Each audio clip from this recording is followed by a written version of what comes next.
You gotta watch this one. Bro, you're never gonna guess what my son did this morning and what God did this morning. Literally, yesterday afternoon, my son got a plastic bag and filled it with a bunch of his favorite animal toys, his favorite predators. And he said, I want to give this to my friend, Johannet. And I was like, okay, those were, pricey. But in my mind, I said that. And I was like, okay, yeah, we can talk to his mom. Maybe we can give that. He's like, I want to mail it. And I was like, well, we're not going to mail it, but we can definitely give it to him.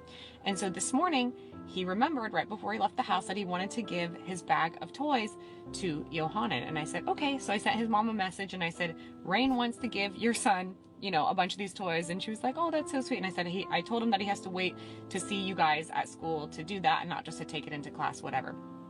So anyways, I see the mom when I'm pulling up and we talk briefly and she tells me, well, hang on, let me backtrack. I asked my son this morning, I said, what made you want to give all of those toys to Johannet? It's pretty generous. It's like a lot of the predators of the animal kingdom toys that he has. And he said, God, just matter of fact, God. And I said, okay. And I'm like, I'm not going to stop the generosity of the Lord moving through my 4-year-old child. That's not going to happen.